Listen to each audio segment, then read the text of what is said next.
Welcome বন্ধুরা, রাত্রির চ্যানেলে তোমাদের সবাইকে স্বাগতম। আজ তোমাদের সাথে শেয়ার করব পাট শাকের ঝোলের রেসিপি। এই পাট শাকটা লাল পাট শাক। পাট শাক দু রকমের হয়, সাদা লাল।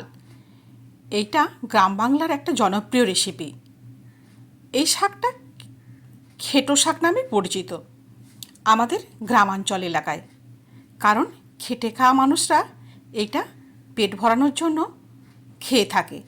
এই শাকটা খেলে অনেকক্ষণ পেট ভরে থাকে, সেই কারণে এটা প্রচলিত নাম খেটে শাক। শাকটাকে আমি ডাঁটা থেকে আলাদা করে নিচ্ছি। বোঁটাটা নেব না, শুধু শাকগুলো নেব। দেখো কিভাবে আমি এই শাকটাকে বেছে নিচ্ছি। এইভাবে সমস্ত শাকটাকে আমি বেছে ছোট ছোট করে কুচি করে নিলাম। এবারে জল পাল্টে পাল্টে 2-3 বার ধরে খুব ভালোভাবে ধুয়ে নিয়েছি, একদম জল ঝরিয়ে রেখে দিয়েছি। এই রান্নাটা ঘরোয়া উপকরণ দিয়ে খুব কম সময়ের মধ্যে সুস্বাদুভাবে বানানো যায়। দেখো কিভাবে বানাই। শাকটা ধোয়া হয়ে গেছে, এবারে কড়াইয়ে জল দিয়ে দিয়েছি, পরিমাণ মতো নুন দিয়ে দিলাম। নুন দিয়ে এই কুচানো শাকগুলো দিয়ে ঢেকে রেখে দেবো মিনিট 5-এর জন্য। গ্যাসটা কমিয়ে দেবো। এইভাবে রান্না করলে খুব তাড়াতাড়ি রান্না হয়ে যায়, শাকটা খুব ভালোভাবে সেদ্ধও হয়, আর সমস্ত পুষ্টিগুণও বজায় থাকে। ঠাকুমাকে দেখতাম এভাবেই পাট শাক রান্না করতো। মিনিট 5 বাদে দেখলাম অনেকটা জল বেরিয়ে গেছে শাক থেকে, আর শাকটাও খুব ভালোভাবে সেদ্ধ হয়ে গেছে। এবারে শাকটাকে সাঁতলে নেব, ওই জন্য বেশ কিছুটা রসুন আমি ছাড়িয়ে নিয়েছি। এবার রসুনটাকে থেতো করে নিচ্ছি, কারণ এই শাকটা এই রসুনের ফোড়ন দিয়ে সাঁতলানো হয়।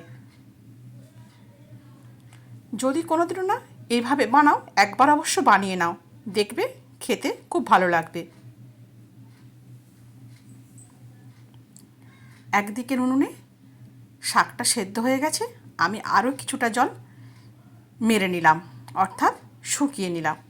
আর অন্য একদিকে কড়াই বসিয়ে সর্ষের তেল দিয়ে শুকনো লঙ্কা ফোড়ন দিয়ে দিলাম। এই রান্নাটা কিন্তু সর্ষের তেলেই করতে হয়, তাহলে কিন্তু স্বাদটা খুব ভালো হয়। শুকনো লঙ্কা থেকে সুন্দর ফ্লেভার বেরিয়ে এলে দিয়ে দেবো রসুনের থেঁতোটাকে।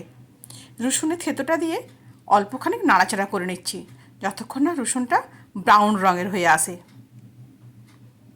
দেখেছো, দুদিকে দুটো কড়াই বসিয়ে দিয়েছিলাম, কিন্তু ওই শাকটা সেদ্ধ হয়ে গেছে বলে ওই গ্যাসটা আমি বন্ধ করে দিয়েছি। এবারে এই কড়াইয়ে এই শাকটাকে ঢেলে দিচ্ছি। অনেকে কিন্তু এই রান্নাটা করার সময় অল্প হলুদের ব্যবহার করে, কিন্তু আমার বাড়িতে যেহেতু হলুদের ব্যবহার হয় না, তাই দিলাম না। তোমরা চাইলে খুব সামান্য পরিমাণে 1 চিমটে হলুদ দিতে পারো। স্বাদ আনার জন্য দিয়ে দিলাম সামান্য পরিমাণ চিনি। চিনিটাও তোমরা দিতেও পারো, আবার না দিতে পারো, কিন্তু অল্প মিষ্টি দিলে শাকটা খেতে ভীষণ ভালো হয়। বন্ধুরা, যদি ভিডিওটা ভালো লাগে অবশ্যই চ্যানেলটাকে সাবস্ক্রাইব করে আমার পাশে থেকো, আর একটা লাইক আর কমেন্ট করো, আর শেয়ার করতেও ভুলো না। তোমরা যদি লাইক আর কমেন্ট করো, আমি আগামী দিনেও রান্নাগুলো নতুন নতুনভাবে তোমাদের সামনে উপস্থিত করতে সাহস পাবো। একটা পাত্রে শাকটাকে ঢেলে নিলাম, এবারে গরম ভাতের সাথে পরিবেশন করব। গরমকালে কিন্তু এই পদটা খাওয়া ভীষণ উপকারী, স্বাস্থ্যকর একটা শাক। শাক তো আমরা ভাজা খাই, কিন্তু এই পাট শাকটায় এভাবে ঝোল ঝোল করে রান্না করলে কিন্তু খেতে ভালো লাগে। মাঠে ঘাটে যেসব মজুরেরা কাজ করে, তারা কিন্তু এই শাকটা গরমকালে খুব তৃপ্তি করে খায়, পেট অনেকক্ষণ ভারী থাকে। বন্ধুরা, আজ তাহলে এই পর্যন্তই। দেখা হবে নতুন কোনো একটা ভিডিওর সাথে তোমাদেরকে সঙ্গে নিয়ে।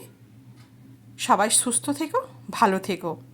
হ্যাঁ, আমাকে মনে রেখো, আর আমার চ্যানেলটাকে সাবস্ক্রাইব করে আমার পাশে থেকো।